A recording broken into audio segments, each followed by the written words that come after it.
he says, why can't I have a phone? Yeah. Okay, we're recording.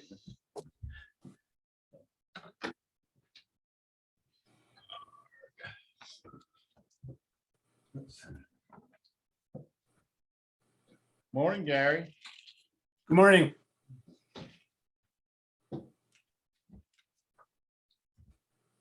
Is there snow in Florida yet?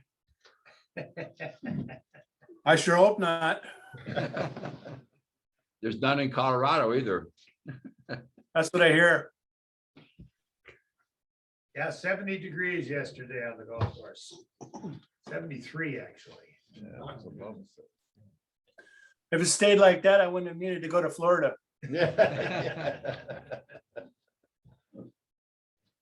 I put snow tires on just in case. Oh, you ruined the good weather for us. Just for a day. Well, good morning, everybody. Good morning. Announcements. Anybody got anything to announce? Saturday is outside cleanup day, if anybody can make it. I'm looking for some hedge trimmers that are battery operated to get some of the way out bushes. So if anybody's got one that we can borrow, that'd be great. But I wish she would announce it in church on Sunday, but it was only in a newsletter, so I guess I didn't make it a point to tell her to announce it, so. I might get them to send out an email, a special email, That'd be good. so. Well, 10 to 1, late in the morning, so it warms up a little. If it had been advertised better, I wouldn't feel so bad about skipping. Yeah.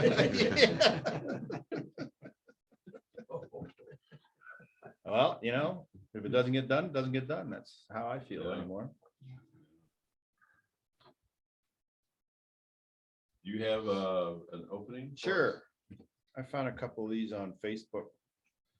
Many people reject Jesus because of bad experiences with religious people. But here's the thing. Jesus had bad experiences with religious people too. In fact, they killed him. People will let you down. Jesus won't. And then there's one that says, do you pray? I love this interpretation of prayer. What is prayer?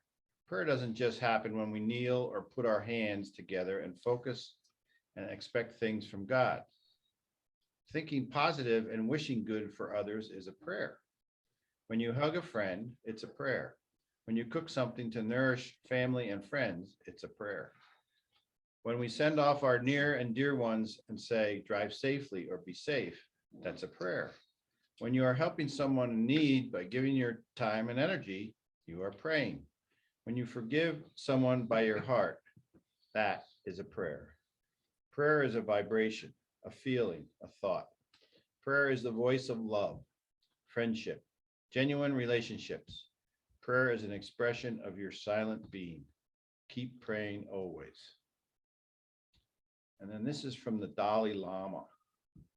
When you talk, you are only repeating what you already know.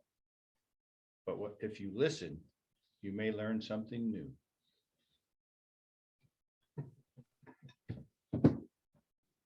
And there's wisdom from outside the church. Carol, you got something there in front of you? A couple of things here. Only decided to get a vasectomy because he didn't want any more grandchildren.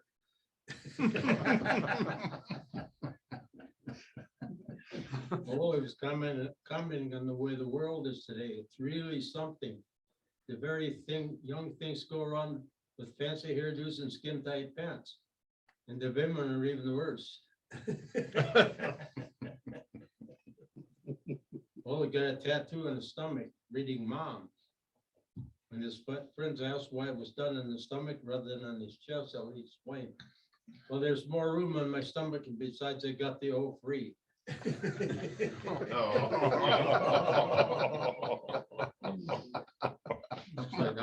Wow. Yes. Oh, he applied for a job at the Chicago Police Department. He was given test after test, but could pass none of them. Designed to have a Norwegian in the department as a member of a minority, the police captain decided to try one more test. This one with only one question. Who shot Lincoln? Only answer, I don't know. Looks at the captain, take this question home and study it. Maybe when you come back tomorrow, you'll know the answer. That night, Ole's friend asked him if he got the job. I think I might have, said Ole. They got me working in a murder case already.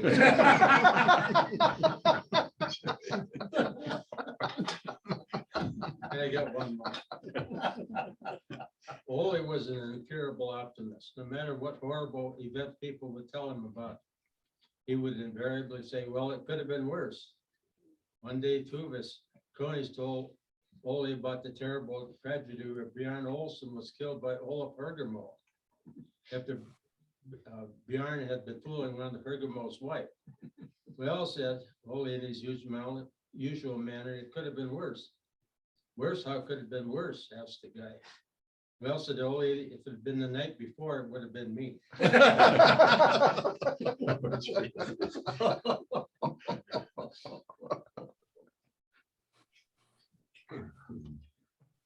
Thank you for that levity. So Arnie, I missed last week. Did you guys Did too bad. close up with any conclusions of why people are leaving the church? No. There's a bunch of old people there. Yeah.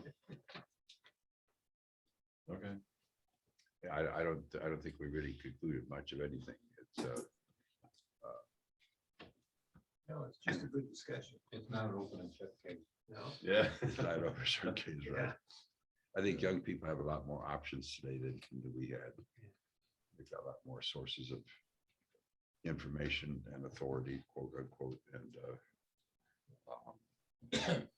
and maybe we just as old folks haven't done that good of a job of witnessing to what the church is or should be or is intended to be. And I don't know where it's going. I really don't. My wife and I were talking yesterday about it. And I remember growing up, you didn't go to church, you felt bad. You really felt like you should have been there. And I probably in the last few years kind of haven't felt that way. So I kind of wonder if I'm not getting inspiration when we go to church. Or are we trying to go look for something else? Don't know, but I think a lot of people are not feeling bad because they didn't go. Do you think the social pressure has reversed? When we were young, if you weren't a church attender, you were looked down on by your peers to some extent, at least. It was just a thing to do, I think. Now it's the thing not to do almost. I think, I don't know about you, but I grew up in a small community and, the church was a big social thing. I mean, you would go there, everybody go to church on Sunday morning, but today we don't live in small communities anymore. Even if you live in Timbuktu, North Dakota, you've got your cell phone that connects you to the rest of the world. You got the TV that connects you to the rest of the world. And it's not the same environment. It's not the same thing. Why do you guys go to church?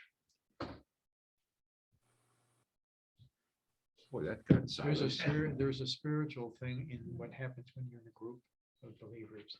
It just doesn't happen when you're on your cell phone reading the Bible. I'm sorry, it's just not the same. You need both. Okay. At least for me.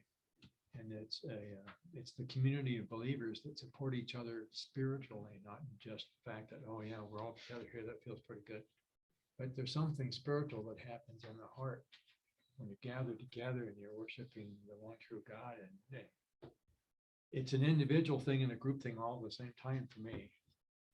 And you can't replace that without being around other believers. There's nothing else that I've found that enables me to do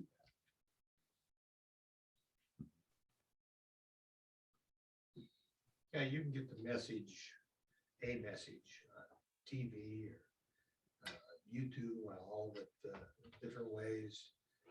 But we couldn't as kids. I mean, it's, at least where I was growing up, church was the only thing that was open on Sunday morning. That's true.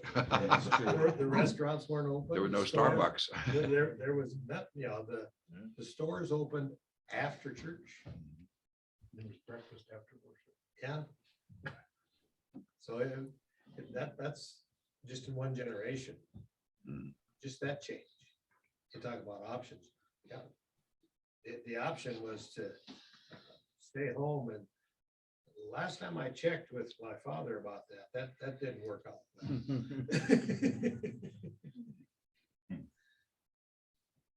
I think Jim raised a good point in terms of not so much not feeling bad when you don't go, as not feeling that spiritual hunger that drives you there, or not feeling like that spiritual hunger is being fed.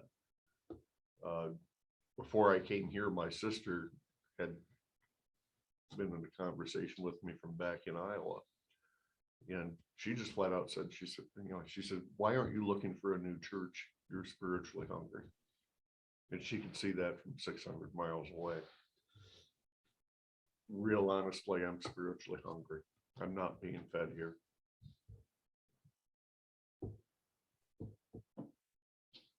Honesty is good. I think it kind of rests my soul when I go to church. I feel God's presence more there than I do when I'm alone by myself. And I think that's normal, because he said if two or more gather together to worship him, he's in our presence. Mhm. And I feel that. Probably because of the ambiance of everybody else feeling that. You know, I mean, everybody's there for similar reasons.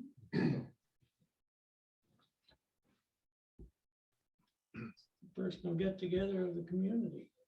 I like that because you can hear from the others, their goods, their bads, whatever they've had during the days of the week. I just feel like I like the camaraderie. Mhm.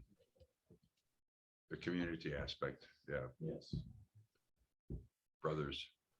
Well, as we talked about, the community at this table Mhm. is an important, very important to me. And I'm probably the latecomer here, but I feel it among, how you share and, just how you welcome a Missouri City Lutheran. There's a couple of ex-Catholics too. Yeah. It's the term is Reformed Catholic. Reformed, I'm sorry, Reformed Catholic. Never an ex. Where is Jesus in all of this?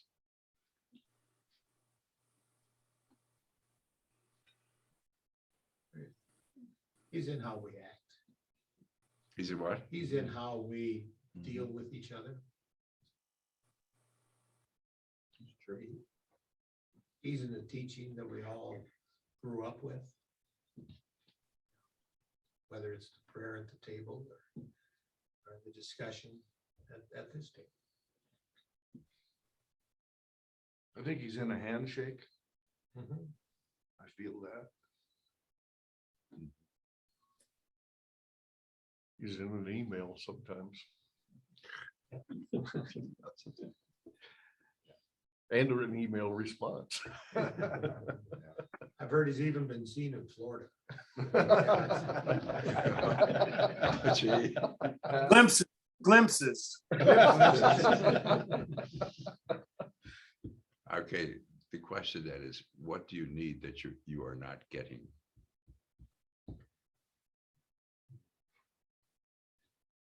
I think sometimes, I've always heard people say, the pastor is not that particular church, or the church is not that pastor. The pastor should make a difference whether you go to that church or not. But it does. But it does. It does, Yeah. It does. Yeah. If you have a pastor that's And I'll give you an example. It's Missouri Synod, but Oh, please. it's like my wife and I were talking about it. When we first got married, we went to Zion and Brighton. And it just seemed to me that every time I walked into that church, the pastor would greet us at the door and be well-meaning, and that was okay. But once church started, it became like he was this robot. Everything was a ritual, a blessing or whatever else, and the way communion was done. And to me, I told her, I said, I can't come to this church anymore because it's just the way he's conducting the worship just does not hit me. I just felt like he's there because he's got to be, and I'm there because I got to be. So the pastor does make a huge difference in a church, I think. And I think sometimes, even a church like Cross of Christ, we have a pastor for a certain length of time.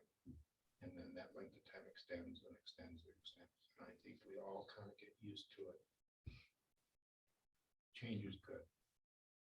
And I think for Cross of Christ, that change needs to be there. I like Pastor Kevin, don't get me wrong, but I think it's time for change. I think that's where a lot of us may be at. That's just my opinion, and I'm sticking with it. I've been to other churches in church searches. And, this one's okay. This one's not too bad. This one I might go the second time. And when you start doing that, then you really start having to look inward and go, well, what am I? I told you before, I come because somebody has to change the furnace filter. Bless you. Make sure the alarm's not on. And you're the youngest one, so. That's right.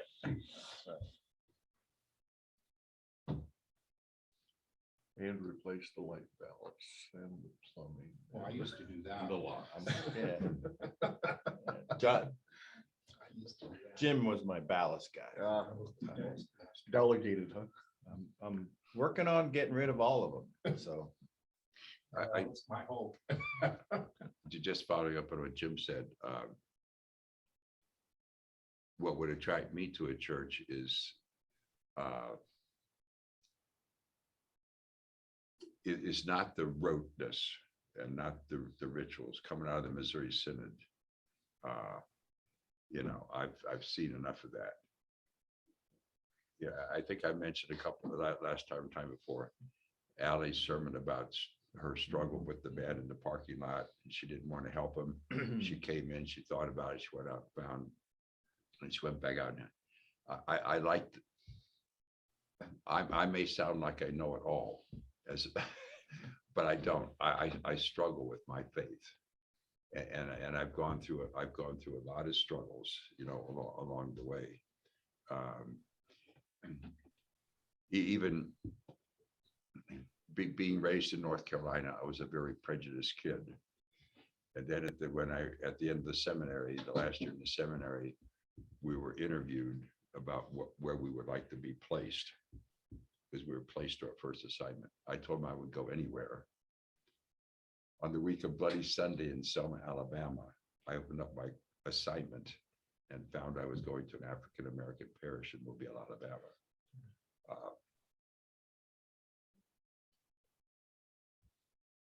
Lord help me. And then, as Missouri Synod Lutheran, I always put in the bulletin, if you're not Missouri Synod Lutheran, you better talk to the pastor before you come to communion. And when I was in Alabama, we started working. There was a housing project about 2 blocks from the church that had a lot of kids that were not being served. And so in the summer, we put together summer programs. And I worked with the Episcopal Church and the Baptist Church, and then the Sisters at Heart of Mary. And one Sunday morning, 2 sisters from Heart of Mary showed up on a communion Sunday, just as the service began, and they did not talk to the pastor. And they came to communion. And we had about 10 people in a row who would come up and kneel, and I would going down, the body of Christ. Body of Christ. And the two nuns were at the end of the thing. What should I do? The body of Christ. The body of Christ. And lightning did not strike. You or the nuns. What's the reason for Missouri Senate's restrictions on that? I never have understood that. You gotta have true doctrine. They don't know what's in somebody's heart when they come up there. Well, that's the point. That's the point. But Missouri's, but my point is that there have been events in my life that have changed me, that I've had to face and struggle with them and say,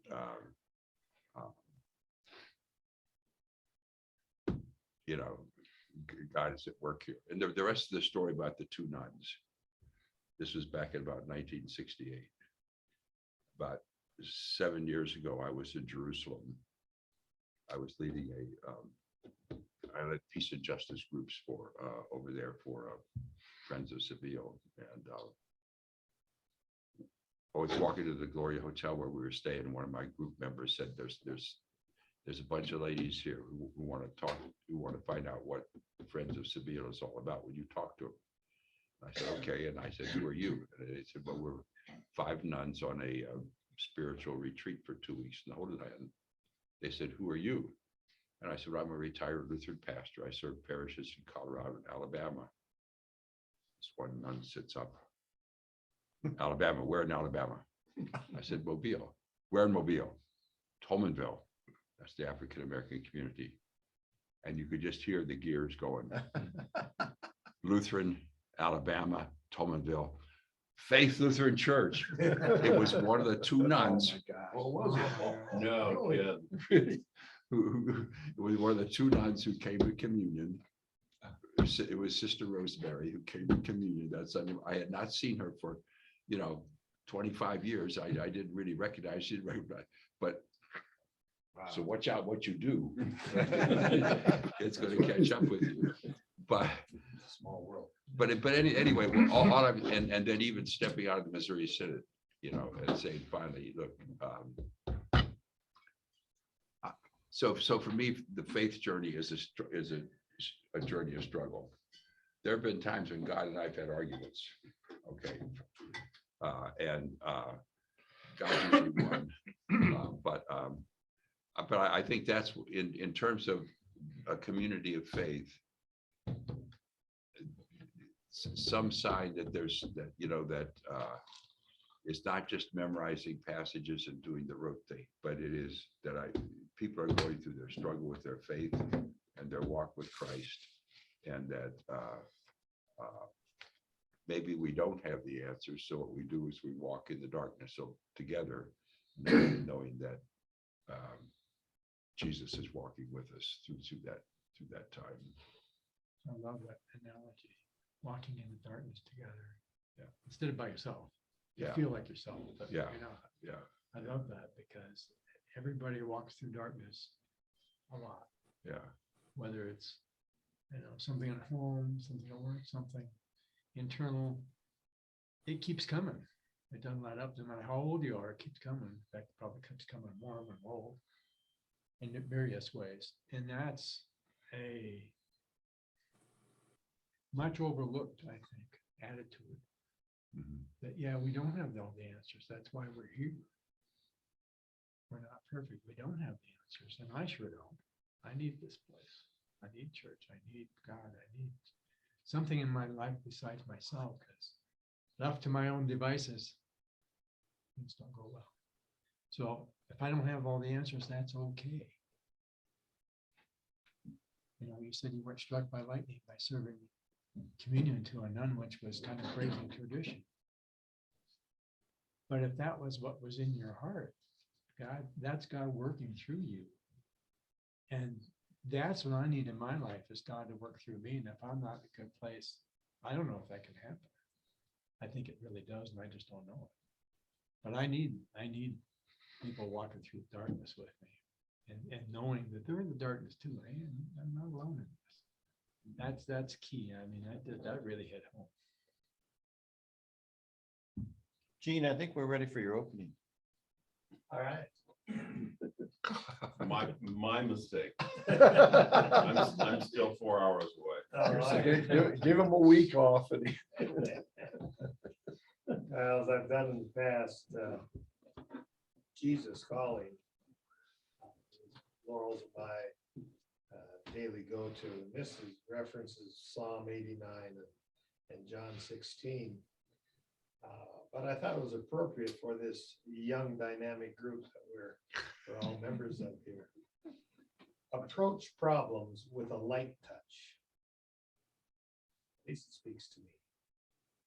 When your mind moves toward a problem area, you tend to focus on that situation so intensely that you lose sight of me. You pitch yourself against the difficulty as if you had to conquer it immediately. Your mind gears up for battle, your body becomes tense and anxious. Unless you achieve total victory, you feel defeated. There is a better way. When a problem starts to overshadow your thoughts, bring this matter to me.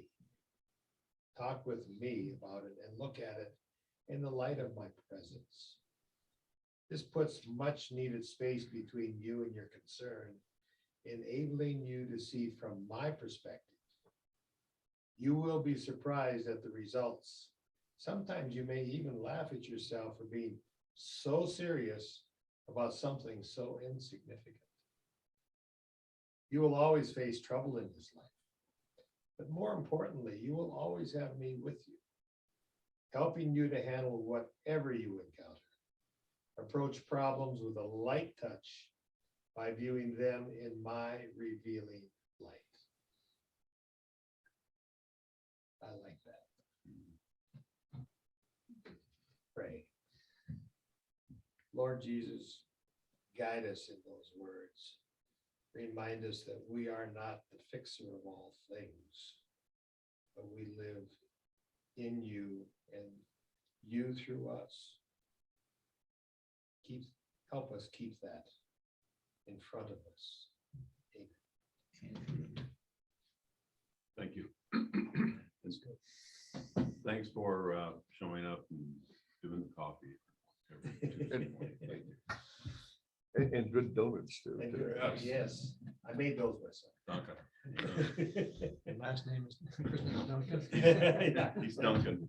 My name is Duncan. He just went and borrowed the box. Oh, there was a very nice young lady at the window, shivering in the cold with the window open. And so I left her a little bonus and said, you know, if she plays her cards right, she keeps shivering, she'll get a nice tip from everybody who drives up to that window. If she looks too comfortable inside that place, she's not gonna get a nice tip.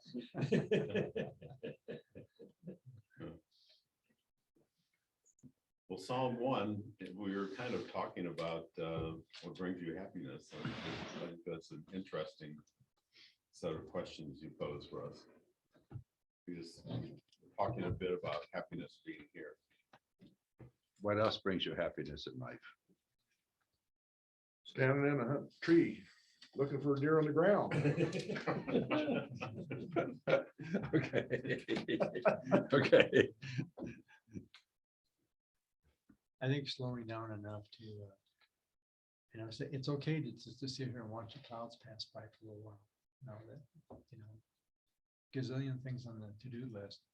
It's okay just to pause and just take it in, take in the beauty of nature, take in what God calls rest, which is more than physical rest. It's an inward soul type of rest that comes, at least over me. And even if it's just a couple of minutes, it really changes me inside and enables me to keep going with an inner strength I didn't have a couple of minutes ago. It pays to pause and meditate at times.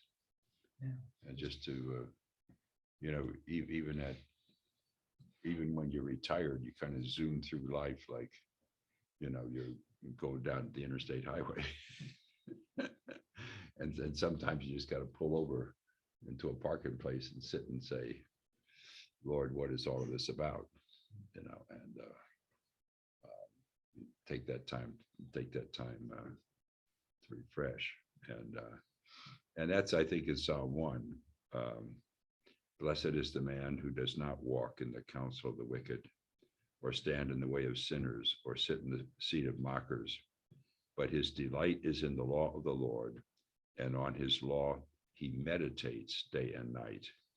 He is like a tree planted by streams of water, which yields its fruit in season, and whose leaf does not wither.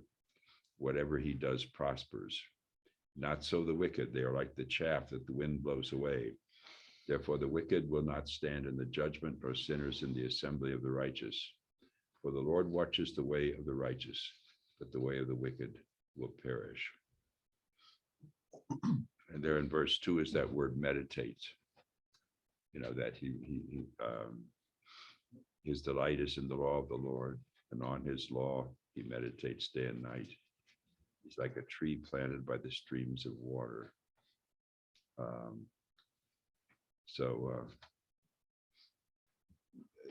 A tree that grows by the river is probably not going to wilt because it's got water as a source.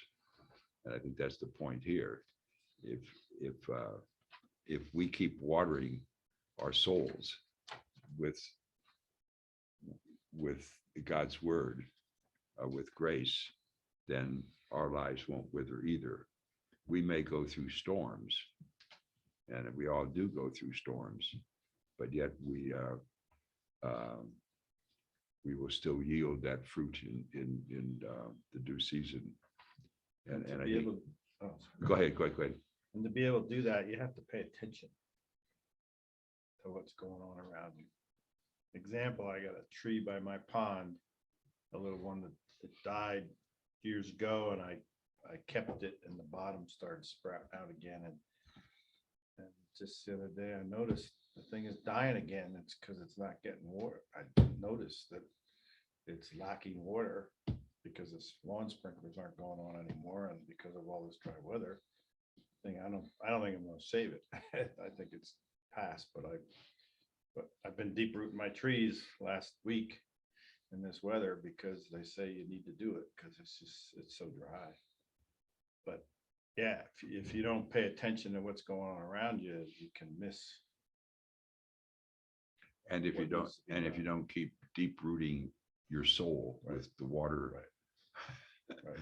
with you're gonna shrink too. Yep. And I think that's a reason to keep coming to a community of faith and being involved with brothers and sisters in Christ, is because that helps. That's part of the watering process, because you share, or like you said, somebody shaking your hand is a way that maybe Jesus is shaking your hand at that point and saying to you, okay, keep walking, even though it's dark, even though it's you just keep walking, because that's part of what life is about. But the thing is to keep being watered, and that's where the in verse 2, his delight is in the law of the Lord, and meditating on it, then that is what waters our souls and keeps us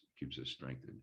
Every one of us has faced crises in our life, faced sorrow, faced situations where we don't know whether we should turn right or left, or go up or down, or ski backwards, or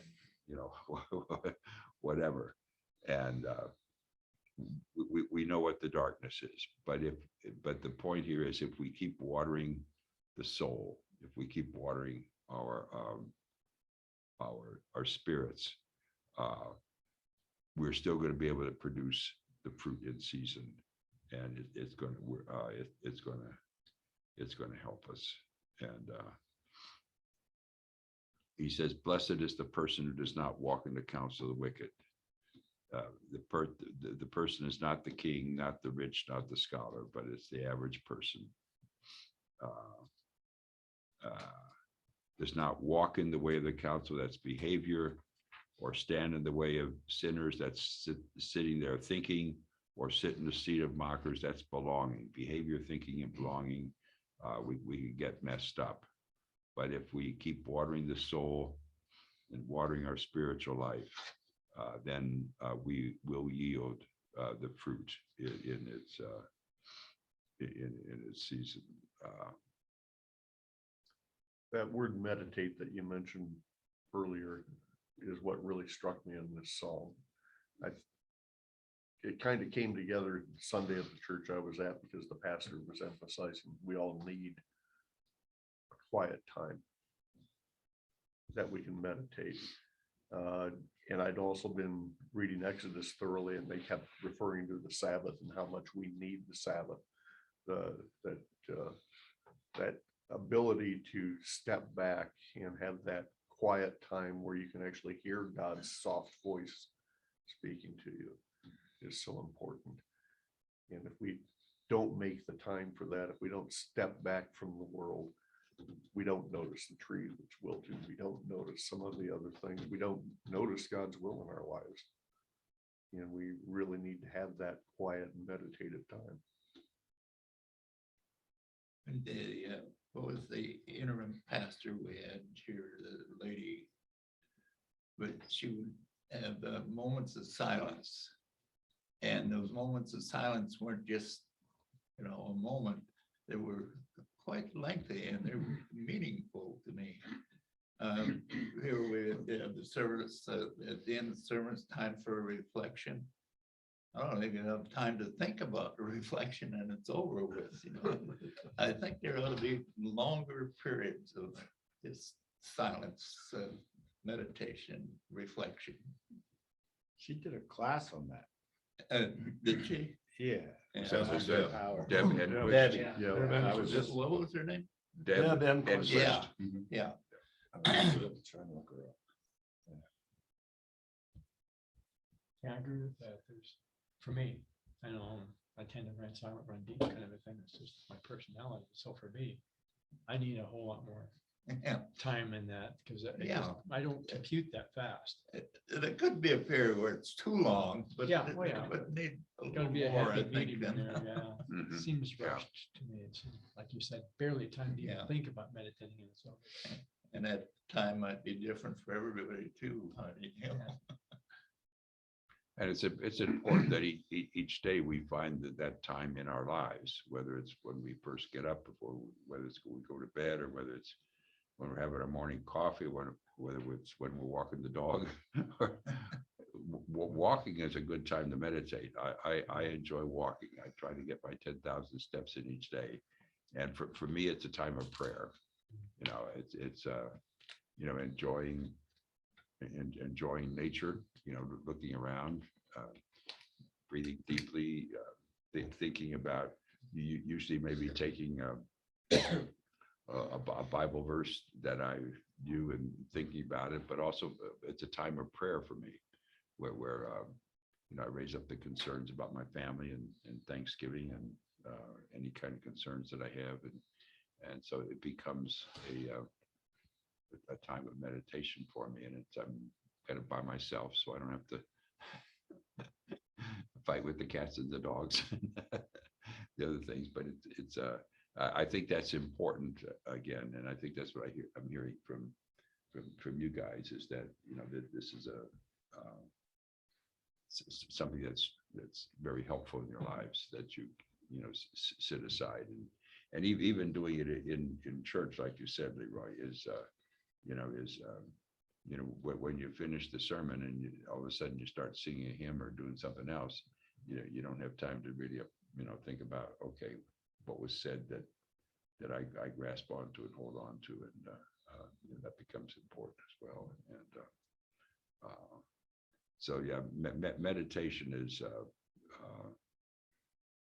even maybe at times, if things get real stressful, just getting away for a day, taking a drive through the mountains, and looking at God's creation and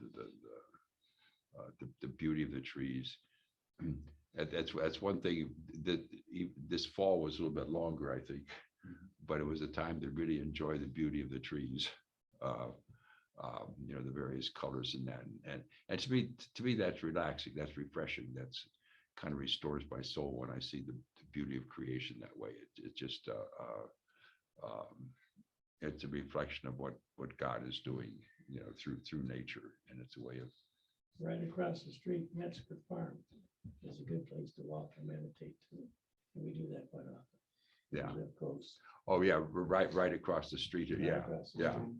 yeah. That way. Yeah, and I just wish when the leaves fall off the tree, they would fall into the bag I put underneath. Pray for the wind to blow them into your neighbor's yard. Yeah. that's what you got it, Grover. Well, when I go to the rental place and I bring this big, huge fan and turn that sucker on and point it down the street. Yeah, I've got too many neighbors that are praying that their leaves will blow into my yard, so it kind of offsets.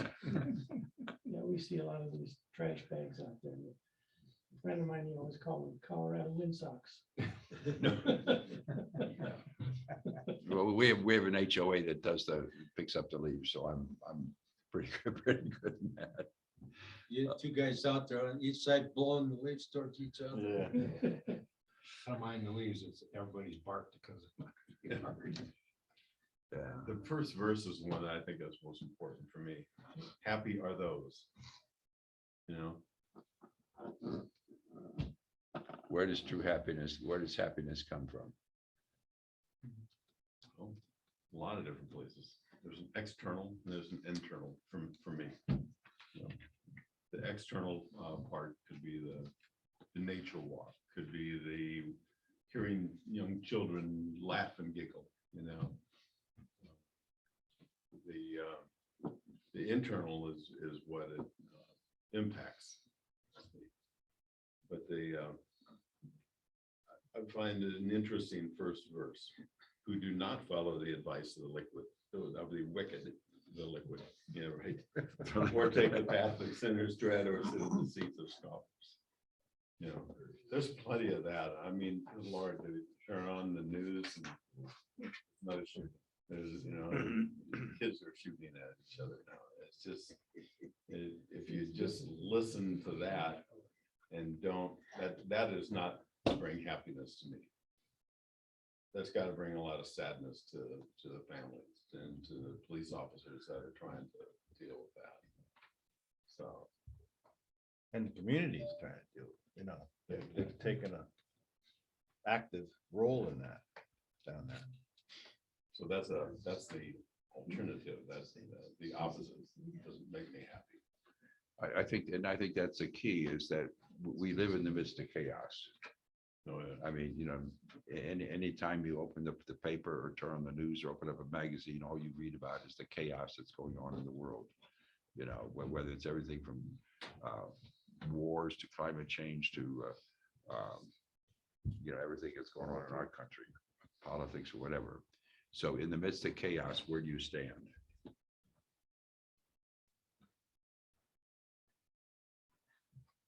What's when I look at on 5, it says the wicked will not stand in judgment, which is you think of the judgment that we all get, you know, final judgment. They don't have the privilege of standing in that judgment, and think of it as the judgment as being a privilege that we have as believers. Mhm. I've always been convinced that prerequisite for happiness is composure. And that composure is the opposite of chaos. When I talk about why I go to church, one of the items on that list is that it helps me regain my composure spiritually. And then that can take me to happiness. But unless I address that agenda of achieving my composure, that the rest of it is just tooling it and trying to build what seems like the goal for that kind of pleasure. But unless unless we found the balance that can open the way for a sense of personal and spiritual composure, it's not going to happen. Even when we talk about meditation, for me, that's moving toward composure. Mhm, mhm. It's a process. It's a process. It's not just some switch that we turn on and suddenly the light bursts out, but it's a process where we have to. And it's like being caught, it's like being caught in a whirlwind or in a big storm. You finally have to walk into the shelter. Okay. And I think that's kind of what meditate. We live in the midst of storms. I mean, anytime you, it could be anything from what's going on in society to a family fight, you know, to something your kids do or something like that. And how do you live in the midst of that? What keeps you centered? And what keeps, I think what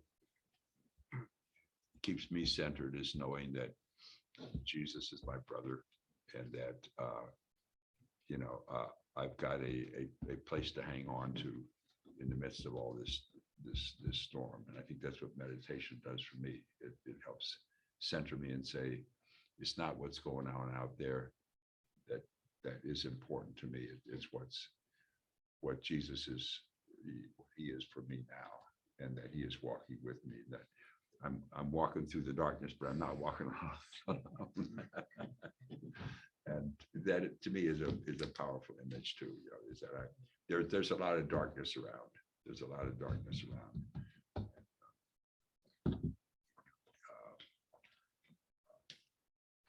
Jesus is the light who walks with me and shows me the way.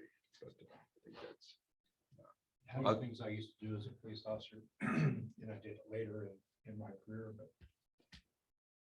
you went with her for calls and the stress and everything. When I got back into my cruiser, I started writing my reports in calligraphy. Which meant I had to slow down. And the more I slowed down, the more the stress would just kind of disappear. So the whole essence to that is slow down. Stop. Think about it. That would, otherwise going, you smash out a report real quick and you get the radio go, okay, I'm back in service, you're back into the whirlwind again. But I could take my time, slow down. If there was adrenaline or if there was anger or if there was stress involved, I could get rid of it. that was your meditation. That's only meditation. That was your meditation. Because you got centered again. Instead of being pulled out in every single direction, you came back to being Jim. And I Okay. use calligraphy as a tool. And calligraphy is a tool. And maybe, you know, that's what we need to find the right tool. And the tool is not the hammer. The world is the hammer. What? The world is the hammer. Or the gun. Or the gun is not a hammer, okay, but yes, you probably find the tool. And that's what meditation is. It brings you back to, you know, to yourself and to who the one who's living within you, Jesus, you know. More and more, my wife and I, we find the occasion where we have to go downtown, you know, 2-3 times a month. And more, we avoid the interstate. Just take the extra 10 minutes and travel the through streets, north and south, and it's amazing how much less stress you find yourself in as you drive up to the next stoplight, or on occasion will run it, but then the cop doesn't like that. But it's just, as opposed to the intensity of the 75, 80 mile an hour freeway. Or 35-mile-an-hour freeway. Just the intensity of the freeway. So we just avoid it. We find going downtown, we take the light rail. Even better. And at first my wife didn't want to take light rail. I don't want to get on that train with everybody. I said, oh, let's just travel, go to the Rockies games. We did the light rail. It was great. You know, not fighting to get down there, not fighting to find a parking spot, not fighting with the crowd. You know, even getting in the gate for that matter, and got off Union Station and stayed on these gates, but. And then she'd want to go downtown for lunch or something, in one of the restaurants. Take the water. Don't have to deal with the traffic downtown, don't have to try and find a place to park. You're lucky you live in the part of the metro area that has decent light rail service. Live in Westminster where it runs once an hour Yeah, we. and stops before the game is Yeah, over. we get on at East Lake, which is every half hour. But, yeah, that's the thing about mass transit is sometimes that schedule doesn't always fit yours and you gotta adapt to it, but it's found that worked out great. And we do the same thing. We stay off the highway, except 470. I'll take 470 everywhere. Yes. Because Yeah. it's perfect. I'll pay the toll fee. You don't 'cause it's have worth it to you don't me. have the traffic on there Yeah, either. there's less traffic and actually I can get where I want to go quicker than taking I-25 or I-70. What a rat race that is. I can get downtown faster on Lowell than I can Yeah, on I-25. Exactly. That's- A few years ago, no. The,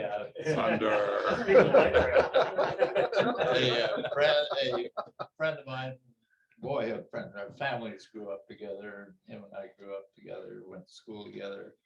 Then years came by and we weren't, you know, he went his way, I went my way. And about 10 years ago, we got back together again and we were talking and we decided to take a road trip. And we did, the two of us, no interstates, no nothing, take side roads wherever we wanted. Went up through Nebraska, Iowa, back down through Minnesota and North Dakota where we were raised and stuff. It was a prolonged meditation, I think. It was great. The pressures there was no pressure anywhere, the traffic or anything. You see another car in the road, you wave. Oh, there you go. If you did pass a pickup in Nebraska or Iowa or somewhere, raise a finger on the steering wheel, you know? Yeah, usually once a week or so, Judy and I'll take our books, get in the car, we'll go find a park and simply sit and read for an hour, 2 hours, whatever it is. And you're just a new scenery, a peaceful place, engage in whatever novel we're reading or whatever book we're reading, and just come back feeling a little bit more centered and relaxed and that kind of thing. So in other words, what we're saying is we're each finding a mechanism, a tool by which we kind of recenter and you know, instead of being pulled apart by all the chaos that's going, but coming back to and getting back to the Bible. It's also the meditation on the word of the Lord that comes to us in the scriptures. I think that's what we're saying too, is that, and when we read passages like this and think about, okay, what is it that waters my soul? Okay, it talks about he's like a tree planted by streams of water. Okay, what is the stream of water that waters my soul? And I think it's going to be different for every one of us, but it's and I don't know. We probably each have a different Bible verse that, or a different section of the scriptures that waters us better than other scriptures, or something that's more meaningful to us. Does coming to church water your soul? What? Does coming to church water your soul? Yes. Yeah, coming to church waters the soul too. Yeah, It's supposed to. it's supposed to. And what I'm hearing is it doesn't always do it. But no, but that's, you know, and or coming on Tuesday morning is a way of watering the soul as well, you know, and hearing your struggles and you sharing my struggles. I think that's part of, you know, part of what waters the soul, and knowing again, that I'm in the darkness, but I'm not walking alone, that kind of thing, and hearing faithful people share their faith and share their struggles, and know that that's part of the Christian life. And I don't know all the answers, but then I have to live by faith, and faith is trusting the one who walks with me, even though I don't quite know which way he's taken me through the forest or through the darkness, but trusting that he's walking with me, and that I'm not walking alone. It must be the orange juice I'm drinking, but I've been hallucinating all of your water cans, so. What's in that orange juice, Jim? Arnie, do we have time to go into 19? Let's just run over this 19 real quickly. There's some interesting verses in this. Okay, the heavens declare the glory of God.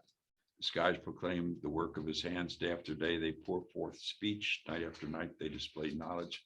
There's no speech or language where their voice is not heard. Their voice goes into all the earth, their words to the end of the world. What is all that about? There is no language. I like that it's not represented. I mean, I forget the exact words, but that's what strikes me. It's universal. It If is. your heart's open, it's universal. Every person on earth is going to get that. And his creation. He's talking about creation, whether it's the skies, whether it's day and night, all of that is God's way of speaking to us.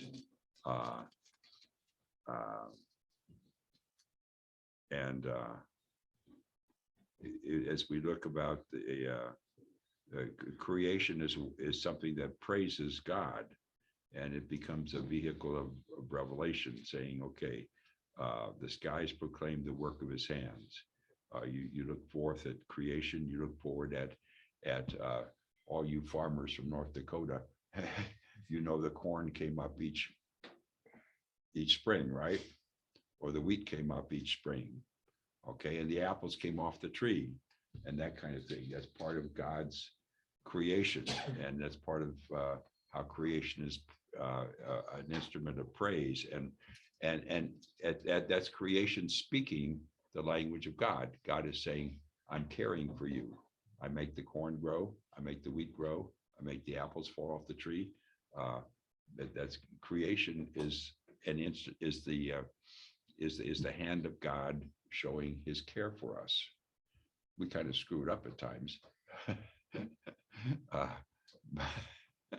But creation is part of God's hand, caring for us and taking care of us by you feeding us, that kind of thing. And then let's see. Okay, That's verse 19. verse 19. Yeah, the fear of the Lord, which is translated the awe of the Lord. Which pure. verse? And there's 9, I think. Oh, the fear of the Lord is pure, enduring forever. Enduring forever. I mean, it's just. Yeah, there's 6 words there. In verse 7, it's the law, the statutes. In verse 8, it's the precepts and the commands. In 9, it's fear and ordinances. All these are way that, and when I read that, I think I put down there, what 6 words describe God's revelation? Which one is missing? I read those, I look at them and I see called revelations, and what would the word revelation? Those 6 Oh, words, they're revelation, they're Just that there's nothing, attributes of God. Yeah. Mine says nothing hid. well, I would think it would be that the beauty of creation says something about the power of God, and the word I was looking for was the word, being a good Lutheran, is the word gospel. What is the gospel? It's the essence of who God is. It's his story to us. The gospel is the good news of The good news. the good news of Jesus Christ. It's that Okay. salvation. It's what God is providing for us free of charge if we just accept it. There's nothing better. Right, right, yeah, and that's the word I was looking for, was gospel. You know, the good news that in Jesus Christ, we have forgiveness, we have a future, and we have somebody who walks with us. And when I hear the word commands and ordinances, I often kind of shrink because, you know, honor your father and mother, thou shalt not steal, thou shalt not kill, do not bear false witness, do not commit adultery, you know. The commandments some kind of shake me because I Don't whisper. Luther said sin boldly. that reminds me. Yeah, so the gospel is good news because when I hear the other 6 words, I kind of think of the law, and what I need to hear is the gospel. But what I need is the grace and the forgiveness, you know, that God is reaching out in spite of who I am and in spite of what I have done. He's the one who is holding me in his care, and That's the one deficiency in Psalms is it's Old Testament, so it is law, not gospel. And we saw that in Psalm 1 as well. Yeah. And that's what we have to remember. We have to tie this. But the reason I like the Psalms is because they're human and it shows people struggle. I mean, most of them show that some kind of where people are struggling with their faith. And I think every one of us at some time or another all along the way has probably had faith struggles, you know, and say, God, where are you in the midst of all of this? Where are you in the darkness that I'm walking through? You know? And it shows you the way. I like verse 14, may the words of my mouth and the meditation of my heart be pleasing in your sight. Yeah, I've used that often in sermons and in Bible classes and in you know, instruction classes. May the words of my mouth and meditation of my heart be acceptable in thy sight, O Lord, my God and my Redeemer. And there's the word Redeemer, and that's the good word too, because a Redeemer is one who buys you, who redeems you, who buys you back from the situation in which the awful situation in which you've sold yourself to. Okay, and I think that's and then also in verse 12, who can discern his errors? Forgive my hidden faults. Sometimes I refuse to look in the mirror and see the truth. Okay. And if I've done something, I'm going to hide myself, okay, instead of looking at it. And so I think the word here, who can discern his errors, forgive my hidden faults. Sometimes I just don't look in the mirror and see what I've done. And here, so even in this psalm, then I go before God and say, look, Lord, I've screwed up, and keep your servant, verse 13, keep your servant also from willful sins. May they not rule over me. And I think at times, you know, there's something very powerful pulling me towards something sinful. They're ruling, they're taking charge of my life. And I just have to say, Lord, keep your servant also from willful sins, that may they not rule over me. So sometimes anger can get to a point where it just takes charge and rules over me. Okay. And I have to say, okay, God, get me out of this. Don't let these things rule over me. And then also verse 10, the precepts, the commands, the ordinances are more precious than gold, much more than pure gold. They are sweeter than honey from the comb. And then verse 11 is the two things. Your servant is warned, which is law. In keeping them, there is great reward. There's promise there from our Lord. And may the words of my mouth and meditation of my heart be pleasing in your sight, O Lord. And there's the word rock. Rock is something solid. Okay. And And it's also interesting, just one of the very minor thing, at the beginning of the Psalm, it says the heavens declare the glory of God. The Hebrew word is El, which is the generic name for God. But then when we get down to verse 7, it's the law of the Lord. And at verse 7 for Lord is Yahweh, which is the specific name of the God of Israel and the Old Testament. And then he ends up in verse 14 again with, O Lord, O Yahweh, my rock and my redeemer. So he's moved from a general thing into maybe a more specific thing. And Well, there's all kinds of references in the Old Testament to a redeemer. to what? And the redeemer. Yeah. Christ Oh, to yeah. come. Yeah. And- Yeah. and yeah. To me, it's forgiveness of sins, whether it be in the Old Testament through the atonement, which was presented by the priest in the temple, or today directly through Jesus Christ. Yeah. And it ends, the whole psalm ends up with the word redeemer. I mean, that's a way to end, is like, this is your hope, this is your way. Yeah. Yeah.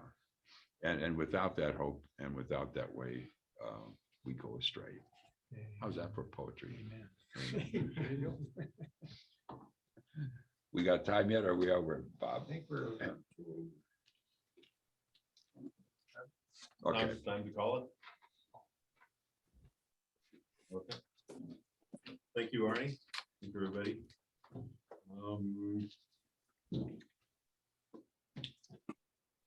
Nev, you got December 7th? Yep. Well, thank you very much. And I would remind everybody is pull out your masks and put them on, with this new variant, which is expected to be here. If not now, it will be soon. We're probably headed for another mask event. And I don't mean to say that in an unkind manner. It's just probably just a fact. We already have that in Adams County. Do they? Well, Dory and I were talking about this, and it's like, oh man, how long are we gonna be wearing masks and getting vaccinated? It's gonna be a while. I think the way this virus mutates and modifies, I think that we're gonna be in for a long siege on this. It's not gonna be a one and done. It's part of our life. Yeah. It's like the plagues in Egypt. Yeah. Well, what's God trying to tell us? That's another whole subject. No, I get that. It was also, just as for the closure for me, is I was raised in Missouri Synod Lutheran Church as well. And the law and the way it was preached to us, it was not a dialogue. It was one way, kind of a thing. And I think what we're looking for we moved around eight times. So we're at a bunch of different churches. And Grover, I can relate to what you said earlier.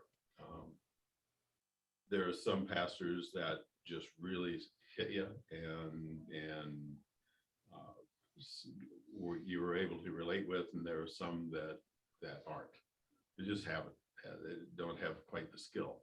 And I really think preaching and pastoring is a skill set that not everybody has.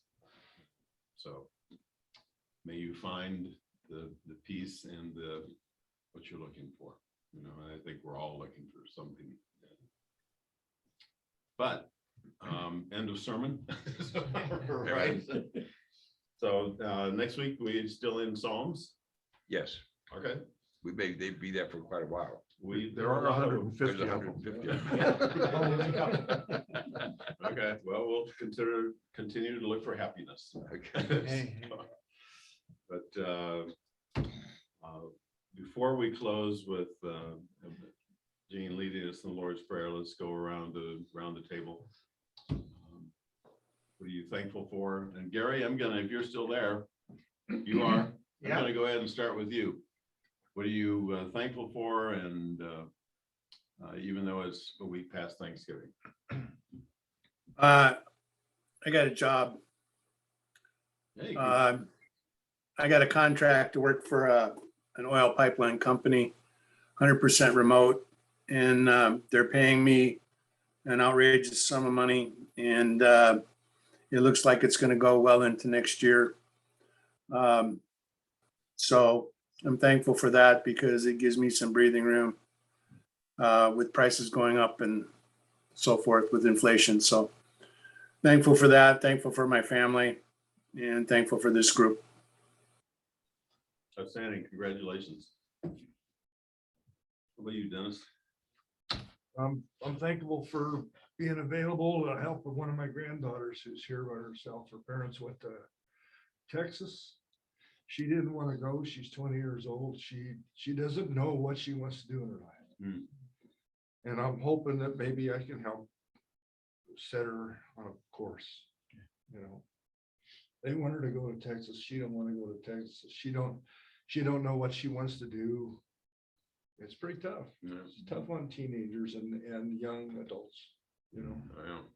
So anyway, I hope the Lord will help me help her. Yeah.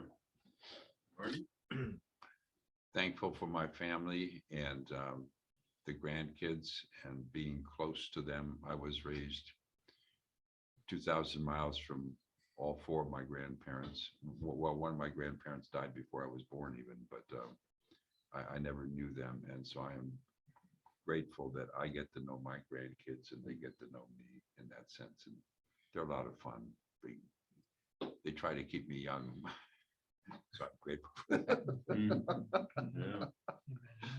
How's that working out? He's healing. He's healing. Don't play basketball with your grandsons. Thank you. Leroy.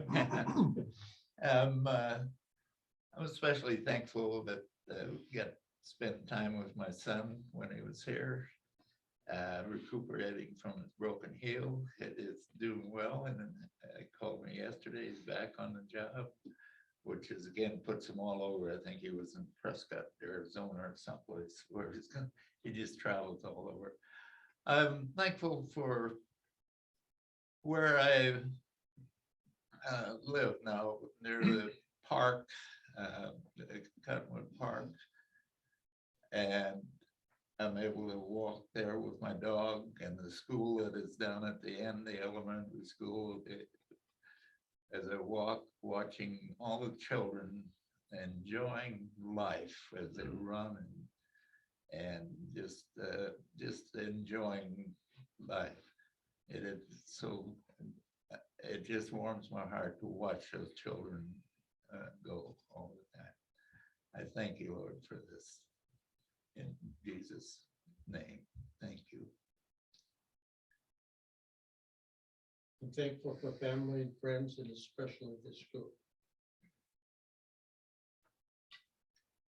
I'm just thankful for the blessings, and I've survived my 73 years of trials and tribulations.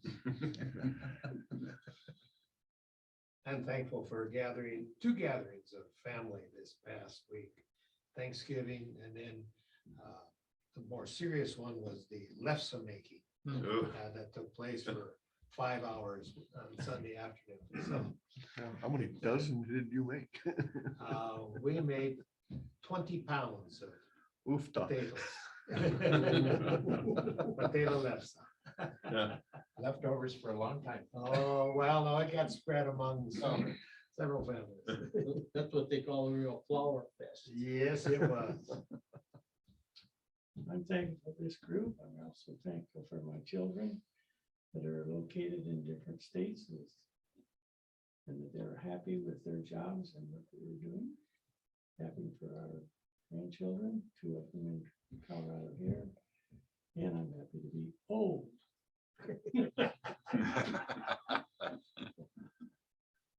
Happy and blessed by my family. I'm thankful for family also, for grandkids, and extremely fortunate to be so close to them. For 2 good family gatherings, one side of the family Thanksgiving Day, and the other side of the family after my granddaughter got back from Thanksgiving Day parade, safe and sound. just thankful that I can still interact with them. Thank you also very much for this group and for the discussions that we have. I'm thankful for this group and our ability to interact with each other and build our faith together.